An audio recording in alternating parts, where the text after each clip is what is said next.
படுத்தாலும் உறக்கம் வர மறுக்கிறது. இத்தனைக்கும் அவர் எல்லோருக்கும் பிடித்த தலைவர் இல்லைதான்.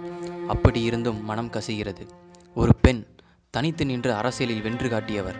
எதிரிகளை தெய்வதட்சணையின்றி பந்தாடியவர். தனது பிடிவாத குணத்தை யாருக்காகவும் தளர்த்தி கொள்ளாதவர்.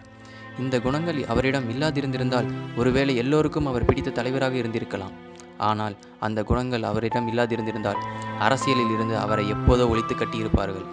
பல விஷயங்கள் நம்மிடம் இருக்கலாம். அதையெல்லாம் மீறிய ஒரு பரிவு அவர் மீது ஏற்படுகிறதென்றால் அது எதனால் ஏற்படுகிறது என்று விளக்கம் சொல்ல தெரியவில்லை.